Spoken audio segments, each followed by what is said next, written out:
heroes have been made a part of our lives since before we can remember.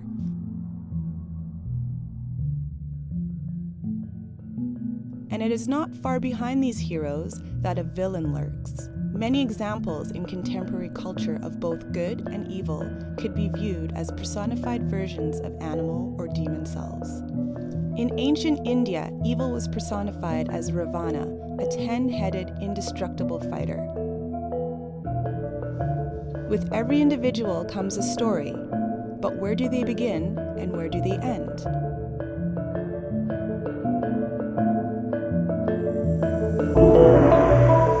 This is the tale of one such story. Not always having been a saint, it wasn't until the true love of two birds took his breath away with one fatal swoop of a hunter's bow that his fate was soon to be realized. It was after the heartless murder that Valmiki cursed the hunter, and his gift for verse came to light. Brahma came to Valmiki in a vision, his figure washing into him with golden waves. Brahma blessed Valmiki and wrapped him in a golden aura, relieving him of his sins and those of 100 lifetimes previous. Valmiki, I want you to compose the life of Rama in the meter of the curse. You will see clearly not only into the prince's life, but into this heart, and Lakshmana's, and Sita's, and Ravana's. No secret will be kept from you, and not a false word will enter your epic. It shall be known as the Adikavya, the first poem of the earth. It was this, the story of the perfect man, that gave birth to the Ramayana and the first epic poem recorded in history. This epic, as well as others, has lived on through its retelling. Both Shakespeare and Mozart are known for their timeless compositions. However, as time has passed, we have also come to know these stories not only through their original mode and method of storytelling, but also through contemporary retellings. From oral traditions to written traditions, as technology has advanced, so too has the mode and medium of sharing information. Information has become easily attainable, and original ideas have become precious. The notion of intellectual property has become more important as the remix and mashup take over. The sacred nature of epics such as the Ramayana are in no way comparable to today's YouTube mashups. But why is that? Whether we call it respect or dharma, there must be a reason for holding such reverence to one story, while having no qualms in reinventing another. And what is intellectual property, and how can stories such as the Ramayana be owned by anyone when they are retold by everyone? Intellectual property is a very intriguing concept, but it's also a very problematic one. One way to define intellectual property is that it's creations of the mind. It's ideas that people have that can take form of songs or stories or inventions. A particular way of thinking about or doing things all constitute a kind of intellectual property. In the Western world, intellectual property is defined in such ways as this. Everyone is familiar with copyrights or patents or trademarks and so on. And each of these identifies and serves to protect particular kinds of intellectual property.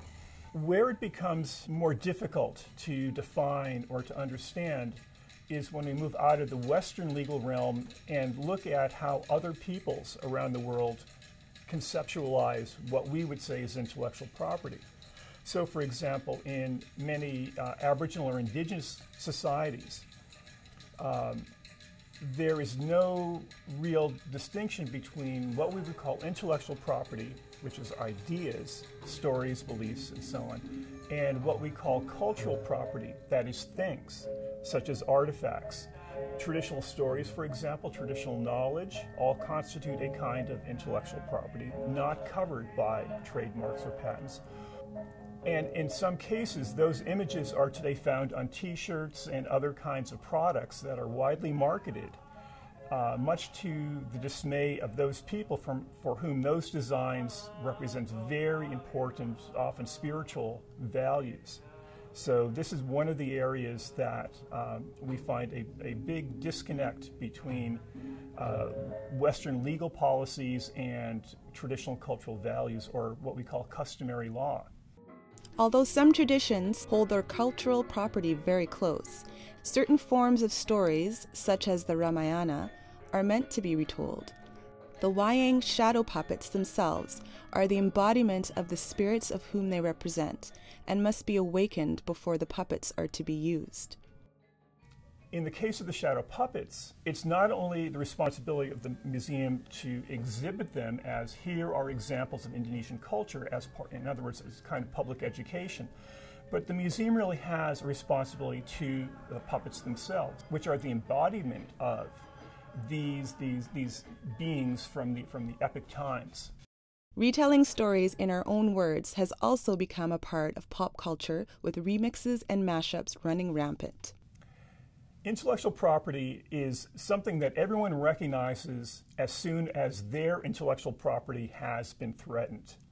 How many of you guys here actually do download music off the internet right now? Tell the truth.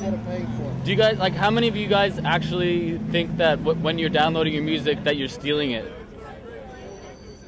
Laws on music and video downloading have brought further attention to the rights and boundaries of intellectual property, as well as the question, who owns what and why? Because things change, new technologies emerge, and stories are told in new ways. And the fact of the matter is cultures change. I mean, how people do things, how they think has changed ever since there have been people around. What's acceptable and what's not? Really, the only ones who can answer that question are the ones whose culture are being portrayed.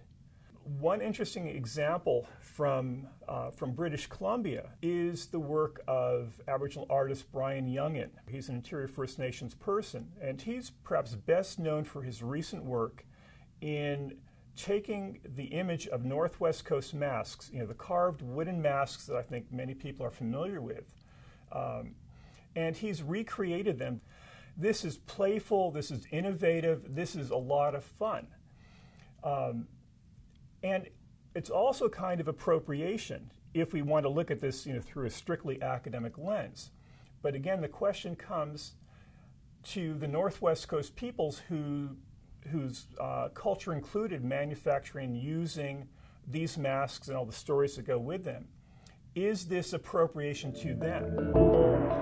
In Valmiki's epic, the Ramayana told the tale of many characters, many of whom followed their dharma, or righteous path, and in turn showed us how to do so as well.